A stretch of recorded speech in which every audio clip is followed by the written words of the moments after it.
Nou is Pierre hulle. Nou, sy. Pierre het amper die boot gemis.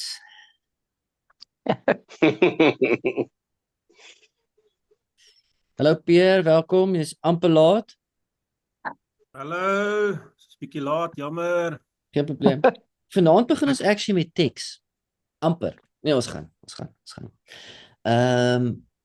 Dis altyd nice as jy julle video aansit, want dan kan ek julle sien. Dan is dit so half asof daar oogkontak op 'n manier is en gesiggies is. Kind of nice. Dankie Andre. Right. Ons gaan so rondspring. Volgende week gaan ons gedeelte doen oor Judgment by Works, wat Romeine 2 is. Vandag fokus ons net op Romeine 1. 'n stukkie. Ons doen nie alles nie. Ons doen net sulke stukkies. Dis onmoontlik om alles te doen. Ja. So as jy vra hoekom spring ons rond, dan gaan ek vir jou verduidelik. Ek sny gedeeltes uit waar Paulus homself onderbreek en waar hy iets anders verduidelik wat nie tans van belang is nie.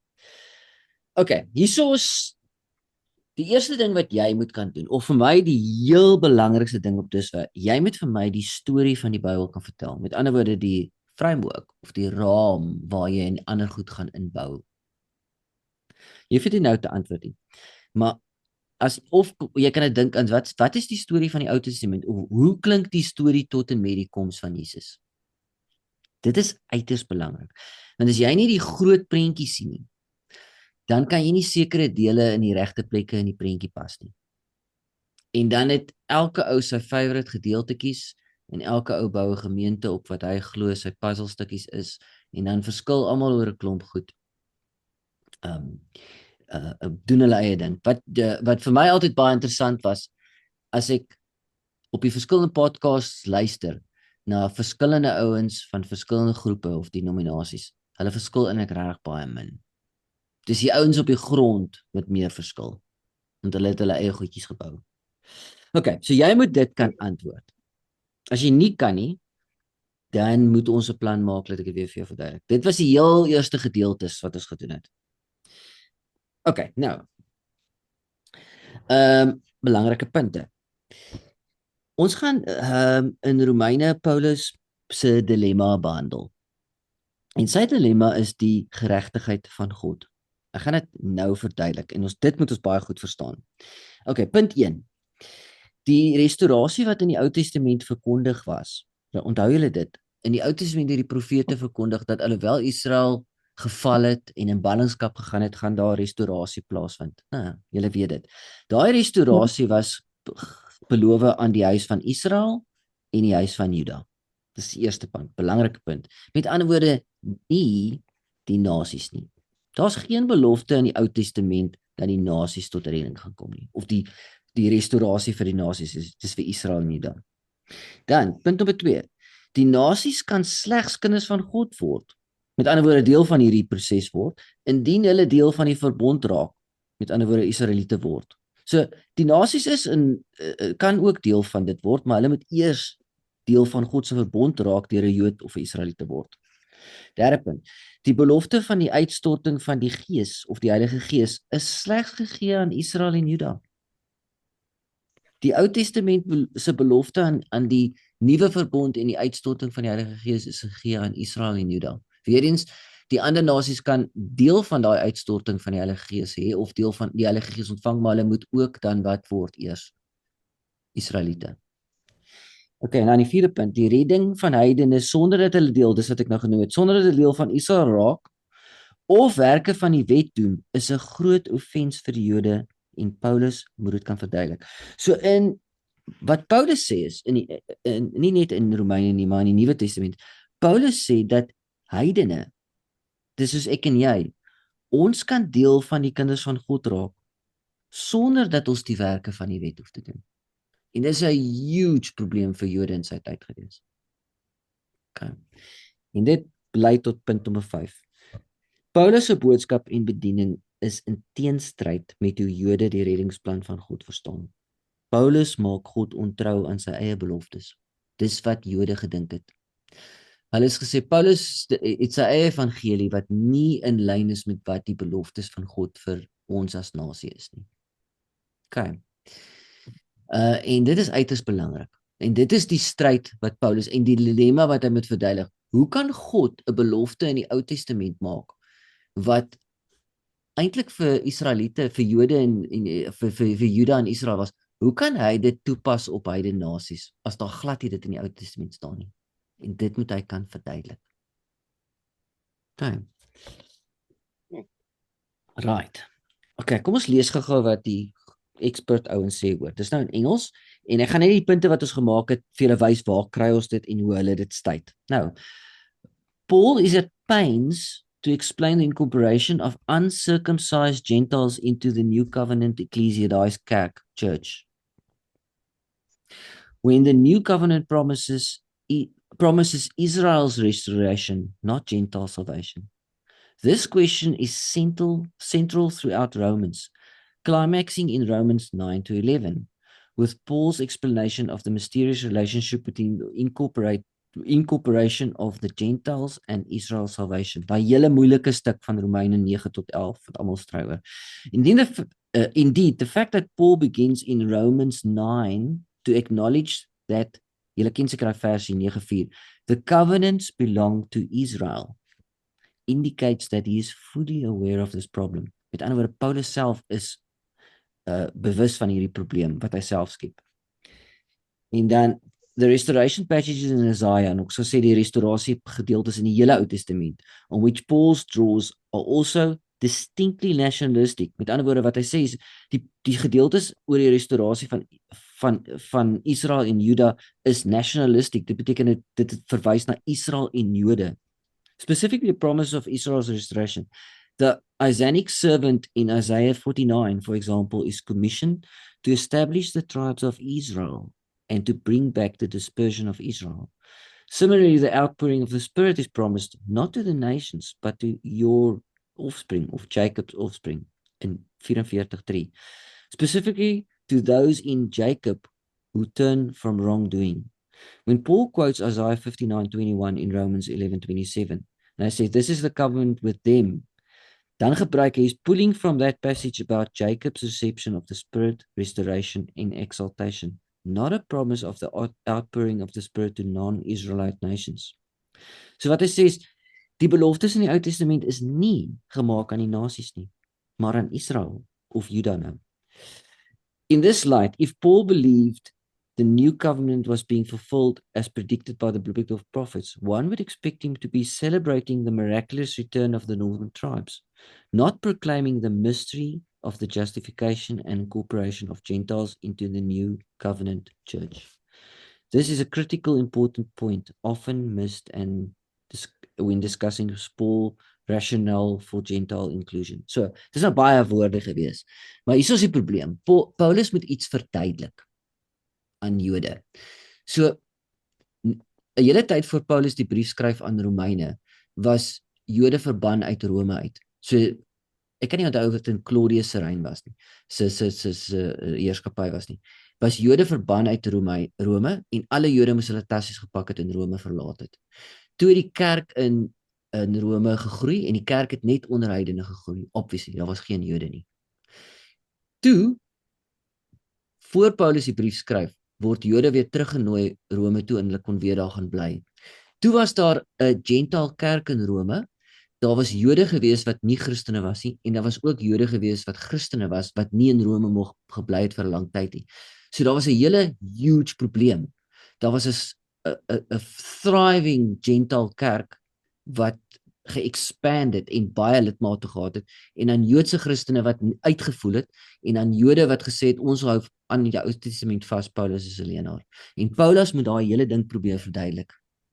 En dis hoekom hy at pains is om te verduidelik hoe is dit moontlik dat beloftes wat in die Ou Testament gemaak is aan Israel nou in vervulling kom in heidense mense. En dis waaroor die brief gaan. Belangrike punt. Okay, kom ons begin. Right. Iemand kan ook 'n Afrikaanse Bybel vat en dit na die tyd in Afrikaans lees as jy wil. Ek weet nie eens wat 'n vertaling jy het nie. Ek het net een gegrab. Okay, Romeine 1 vers 1 tot 5. Paul, a servant of Jesus Christ, called to be an apostle and set apart for the gospel of God. Okay, so now daar apart. The gospel he promised beforehand through his prophets in the Holy Scriptures regarding his son, who, as to his earthly life, was a descendant of David, and who through the Spirit of holiness was appointed the Son of God in power by the resurrection from the dead. Jesus Christ our Lord, through whom we received grace and apostleship to call all the Gentiles to the obedience that comes from faith for his name's sake. Okay, het almal daai videoetjie gekyk wat ek vir julle gestuur het? Ja, Nee. ek het gekyk. Hoe het jy gekyk? Hmm. Kan is Van die super ouoning. belangrik dat julle dit gekyk het, né? Gekyk, ja. Okay, mooi. Daai ou wat die video aanbied, sy naam is N.T. Wright. Hy is vir Nuwe Testamentiese scholarship wat Bill Gates vir Microsoft is. Hy is die bekendste Nuwe Testamentiese persoon in ons tyd. En hy sê, wat het hy gesê? Wat is die gospel? Anita, Nou vra jy my 'n vraag. My wat is geheue die dalk goeie verdwyn nog. nuus? Wat is die Ja, goeie? die goeie nuus. Die gospel, daar gaan ons. Evangelos. Ja. Weet Die wat ander was woord. my probleem altyd?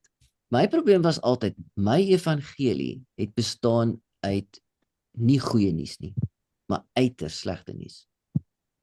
My evangelie het altyd begin dat alle mense hel toe gaan,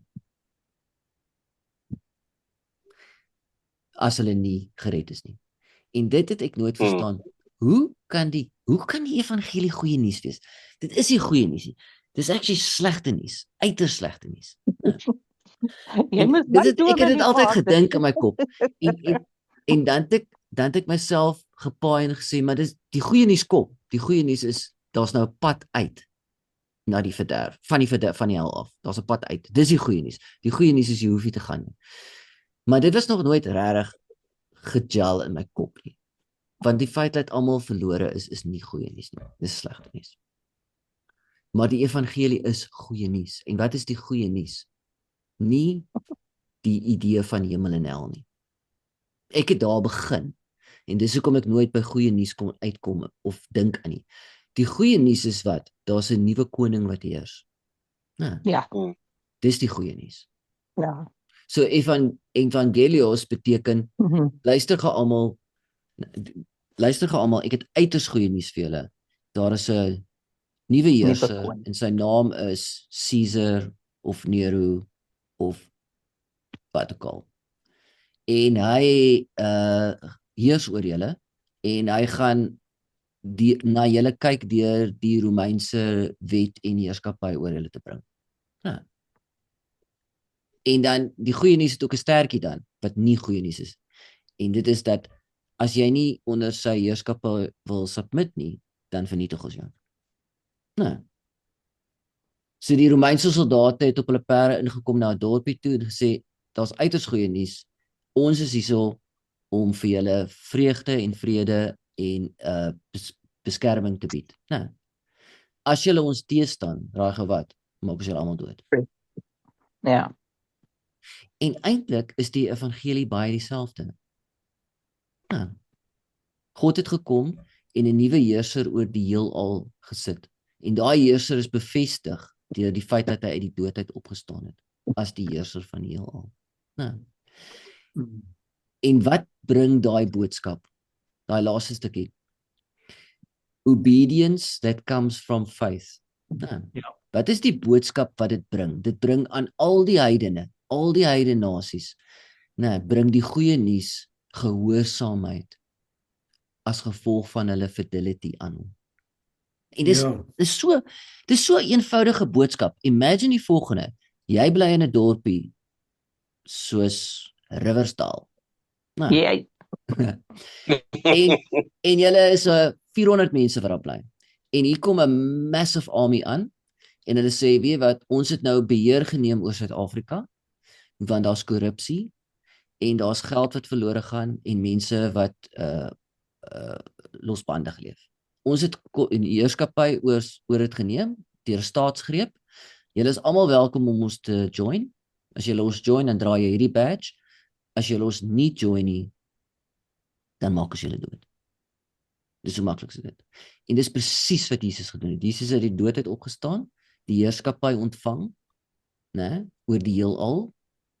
En dan gaan sy gesande uit en verkondig daar's 'n nuwe heerser. Uiters goeie nuus. Die heerser het jou bevry van die magte en kragte wat daar is om jou te vernietig en bied vir jou lewe aan. Né? Maar dit beteken dat jy fidelity moet toon, faith moet toon. Fidelity. Wat beteken daai fidelity? Jy sit nou sy badge aan, jy behoort nou aan daai groep. Jy dra sy bandana. Jy sit sy army klere aan. Nou, dis wat jy doen. Okay. So,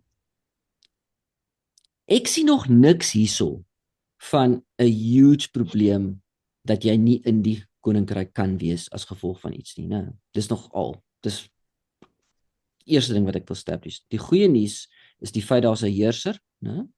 Hy is declared as the son of God, né? As his son, né?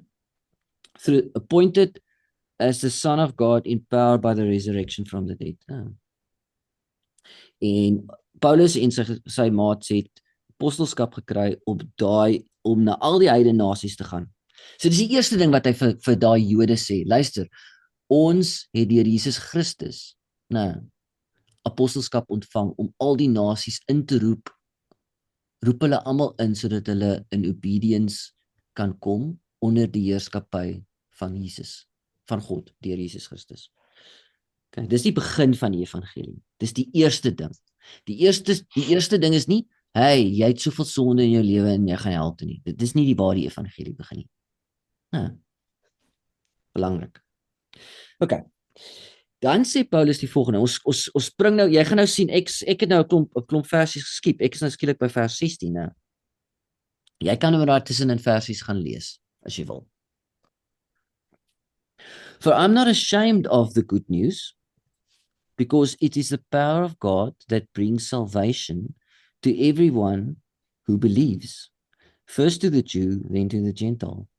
For in the gospel, hier is 'n heel belangrike stukkie vanaand, in the gospel, the righteousness of God is revealed. In die evangelie, wie het die Afrikaanse Bybel oop daar vir hom? A righteousness that is by faith, from first to last, as it is written, the righteous will live by faith. Het iemand die Afrikaanse Bybel nou? Wat die vers wil jy uit Afrikaans sê? Daai van 17. Jy kan 16 en 17 lees. Want ek skaam my nie oor die evangelie van Christus nie. Okay. Want dit is krag van God tot redding vir elkeen wat glo, eerste vir die Jood en ook vir die Griek. Yep. Want die geregtigheid van God word daarin geopenbaar uit geloof tot geloof, soos geskrywe is, maar die regverdige sal uit die geloof lewe. Okay, great. Okay, ons gaan net gou dit ook in 'n ander vertaling lees. Ek het hierso daai Scott McKnight se Second Testament. Dit is 'n letterlike vertaling. For I am not degraded by the gospel of for it's God's power for deliverance to all the allegiant, Jews first, and then Hellenes, Gentiles. For God's rightness is apocalypsed in it. Daar is net openbaar. For God's rightness is revealed in it, out of allegiance unto allegiance. As it is written, the right one will live out of allegiance. Nou hierdie is 'n quote uit ek weet nie wat die Ou Testament versie daai is nie. Jy kan dit miskien is dit Hosea? Nee, dit is nie Hosea nie. Okay. Ek gaan kyk wat die volgende slide. Ja. Okay, nou moet ons 'n besluit neem. Hierso is 'n baie uiters belangrike term. For in the gospel, the righteousness of Suspectnightse weergawe, rightness of God is revealed. Nou, daar is twee maniere hoe dit gelees word. Baie mense lees dit as I'm not ashamed of the gospel because the gospel, for in the gospel, the righteousness of God is revealed, word so gelees. The gospel reveals how to be right with God. Met ander woorde, hoe om regverdig te word. Die evangelie is die openbaring van hoe om reg te word voor God. Met ander woorde, the gospel reveals how to be saved. Dis die een manier om dit te lees. Nou, okay. Verstaan julle wat ek probeer sê? Met ander woorde, daai idee kom van die konsep van imputed righteousness. God gee sy geregtigheid aan jou. Met ander woorde, die evangelie openbaar hoe God sy geregtigheid vir jou gee. Dan word jy reg en dan word jy gered. Die ander manier om dit om te lees is the gospel reveals how God is righteous or faithful.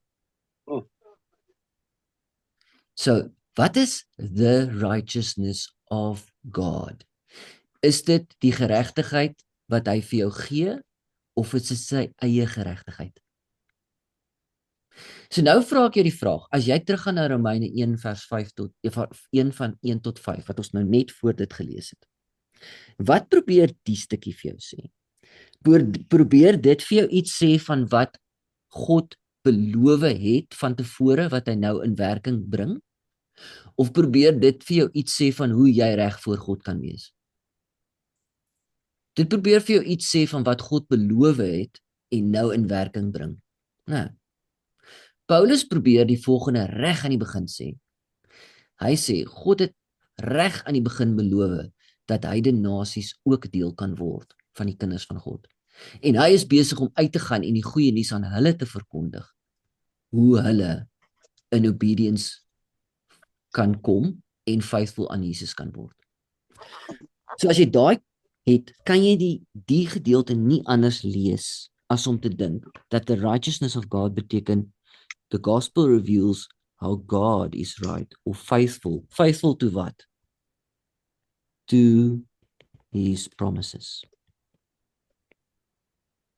Die evangelie openbaar, of die evangelie wat Paulus preek, of sê hy preek, openbaar hoe God getrou is aan die beloftes wat hy gemaak het, ongeag die feit dat Gentiles tot bekering kom.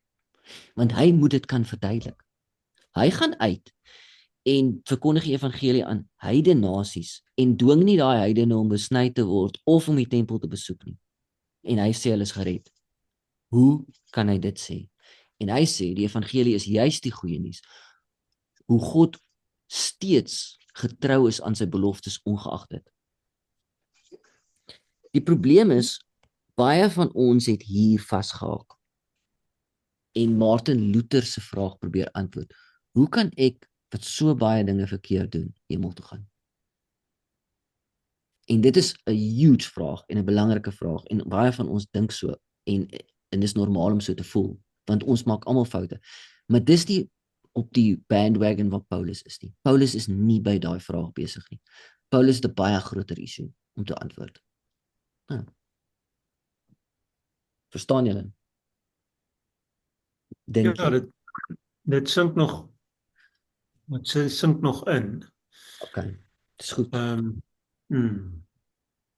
Okay, so jy gaan basies twee opsies hê. Jy gaan nie albei opsies hê. Jy gaan of die res van die gedeelte van die boek lees met die linkerkant se idee van hoe kan mense gered raak? Hoe kan mense hemel toe gaan eintlik? Of jy gaan dink aan hoe is God besig om die groot storie wat hy reg van die begin af, van reg van Genesis af begin, hoe is hy besig om daai storie in vervulling te bring, ongeag die feit dat Israel nie getrou is nie.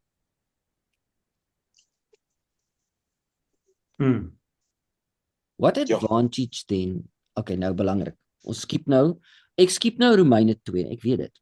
Ons skiep actually Romeine 1 vers 18 al die pad reg deur tot die einde van 2. Okay, ons kom terug daarna toe. Ons gaan volgende week na Romeine 2 kyk wat gaan oor judgment by works. En hierdie stukkie gaan ons waarskynlik nooit doen, daai stukkie 18 tot die einde van hoofstuk 1 nie. As ons daarby kom, ons kan dit doen as ons wil, maar dis nie in die plan sover nie. Okay, 3, 1 tot 4. What advantage then has the Jew? Or what is the profit of circumcision? Much in every way, said Paulus, chiefly because to them is the Jews, who committed the oracles of God. Wat beteken dit? Vir hulle is die woord van God gegee. Hulle het die wet ontvang. For what if some did not believe? Will their unbelief make the faithfulness of God without effect? Certainly not. Indeed, let God be true and every man a liar, as it is written, that you may be justified in your words and may overcome when you are judged. So wat sê hy hierso? Dis deel van sy argument. Wat 'n advantage is dit om 'n Jood te wees? Hy sê dit het 'n advantage. Hoekom? Eerstens, mainly, want hulle het reeds die wet en die woorde van God ontvang. Dis die advantage. So God het heel eers na hulle toe gekom en homself aan hulle openbaar en sy wil aan hulle openbaar. So daar's 'n advantage in dis. Dan sê hy, okay, fair enough, daai Jode. Wat gebeur as hulle nie glo nie, as 'n groep van hulle nie glo nie? Sal hulle ongeloof dan the faithfulness of God make without effect? Met ander woorde wat hy sê is dit dan moontlik as daar 'n groep van daai Jode is wat nie glo nie, dat God nie meer getrou kan wees nie? Nee, glad nie.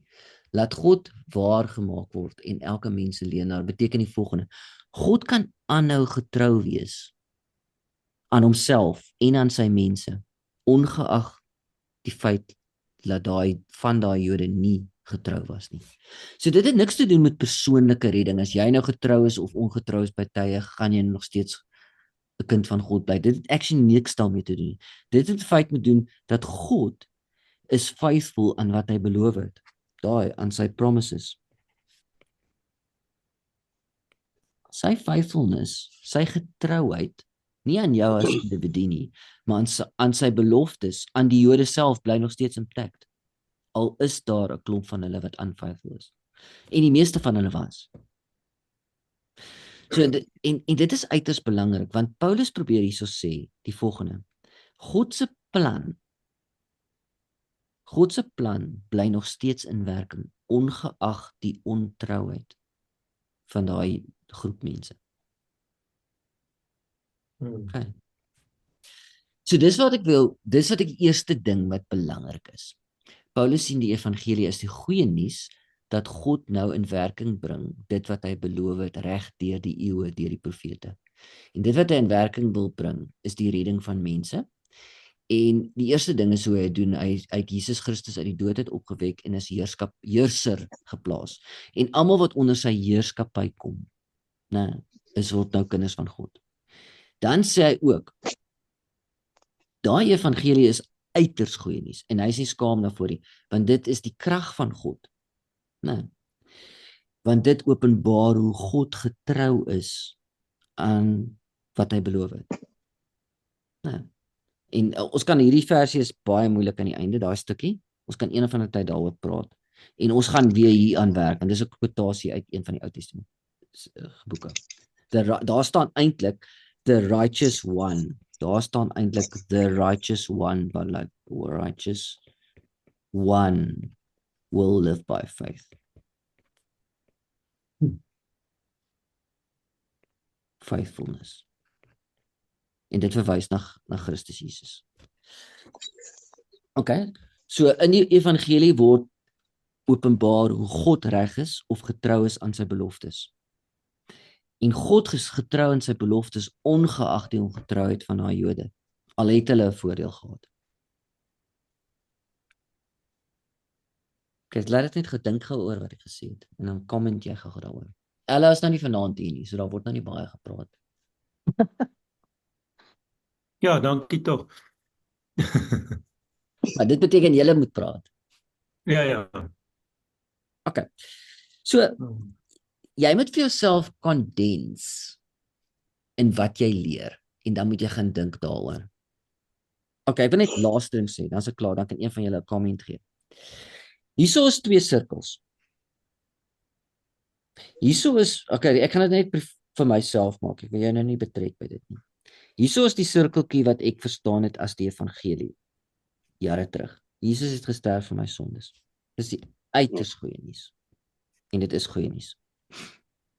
Dan is daar 'n groter sirkel. En dit sê Jesus het gekom om die beloftes van God te vervul. En jy kan sê daai sirkeltjie pas daar binne in.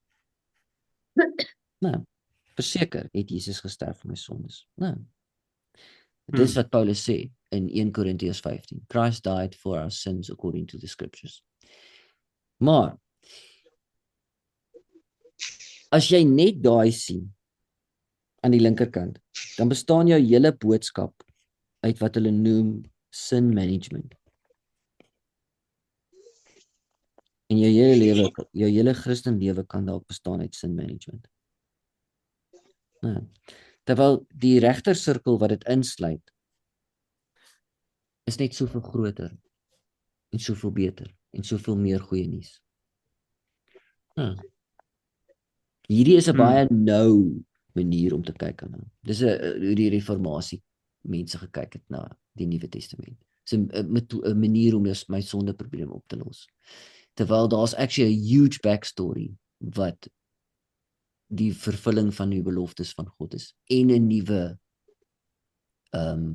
toekoms en 'n nuwe lewe en die opstanding uit die dood uit. Okay, en dis al wat ek vanaand het. Wat jy moet dit kan opsom vir jouself. Wil iemand iets vra? Sommige net, al is dit enigiets oor dit.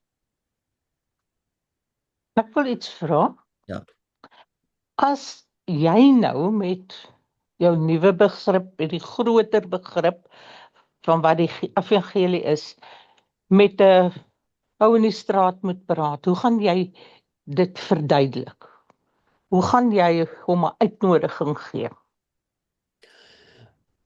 Ek is nie 100% seker dat daai evangelisasie konsep van iemand wat jy moet langs die pad optel en hom 'n uitnodiging gee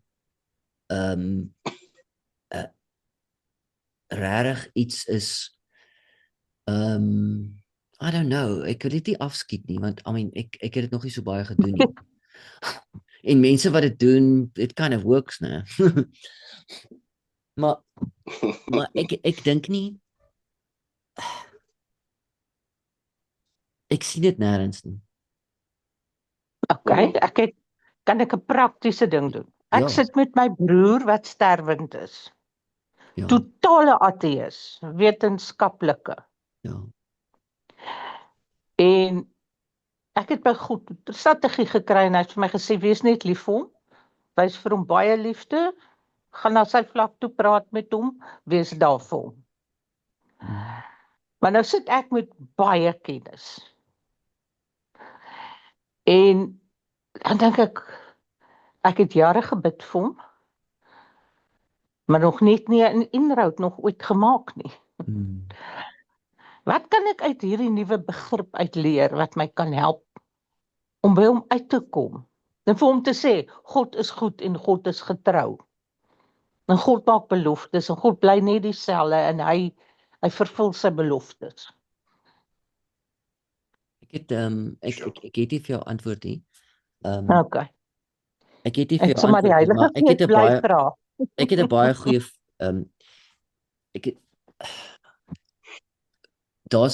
ek weet nie of jy weet wie wat sê wat hoof van National Health is in Amerika. Francis Collins. Ja. Hy is 'n uiters slim ou. So hy's 'n mediese dokter, hy het 'n fisika, hy het 'n PhD in fisika en hy het een of ander chemie kwalifikasie. So hy is hoof van die National Health in Amerika. Okay. En hy is 'n ateïs al sy hele lewe lank gewees en toe het hy eendag op 'n hike gegaan en toe het hy 'n gevriesde waterval verbygestap en daar's 3 sulke stalagtiete afgehang. Ja. En toe hy het sien, toe weet hy die 3 eenheid is waar. Dis sy getuienis. Ja. So 'n ander ou vertel dit vir my, 'n ander vriend van my vertel dit vir my wat ook 'n ateïs is en hy lag, hy sê, "Hoe kan enigiemand wat so slim is as hy, soos daai ou, so dom wees?" Ja. Nee. Hoe kan enigiemand met breins, en hy weet Francis Collins is een van die slimste ouens, baie brein. Hoe kan hy so dom wees? En toe dink ek, maar dis presies hoe God mense red. Ja, kom die onmoontlikste goed, maar hy kom. Vir daai slim ou kan jy nooit convince op 'n intellektuele vlak. Nee, nooit kan nie. Jy kan nooit. Nee, kan nie. Jy moet hom, God moet hom triek of die triek nie. God moet hom bereik op 'n vlak wat hy nie kan speel nie. Ja. Ja, redding is 'n geestelike ding, Anita. Dit is 'n Ja, geestelike transformasie. seker. Dis 'n Dit is dis 'n intellektueel nie. ja, dis 'n weg skeur onder magte en kragte wat jou blind het. Dis wat redding is. Nee, ek kan Jy maar word net wat die Heilige Gees my sê aanhou doen. Jy word Hy sê gesteel. maar 'n Persoon ja, word gesteel of 'n persoon word ontvoer uit die onder die magte. ja. Dis hoe dit plaasvind. Jy sien, my broer is 'n geoloog en hy's 'n rekenaarwetenskaplike Oh man. en Okay. 'n 2 grade. En as jy nou met hom praat, oumaat, as hy vir jou die hele evolusie van die wêreld begin vertel en hy vat jou na plekke toe en gaan wys vir jou, dan kan jy nie met hom praat nie. Ja. Daar's nie 'n manier nie. Maar dit is maar net, ek het net gewonder hoe die denkwyse van hierdie evangelie konsep waar ek nie met hom oor sonde praat nie. Ja. Kyk jy, die enigste Soos manier wat hoe ek- hierdie kant partykeer werk is, jy wag vir iemand tot sy lewe uitmekaar uitval en dan kan jy vir hom sê, jou lewe val uitmekaar uit omdat jy Ja. of omdat mense sonde aan jou gedoen het en dan probeer hulle sonde probleem. So daai ou wat se lewe vernietig is, in die tronk is of op die ashoop sit omdat hy sonde gedoen het, né? Omdat hy 'n slegte lewe. Jy kan hom, dis 'n boodskap vir hom miskien, want jy kan hom bereik daarmee. Maar die ou wat daar buite, ons probleem is in ons moderne wêreld sit mense nie meer daar vas nie.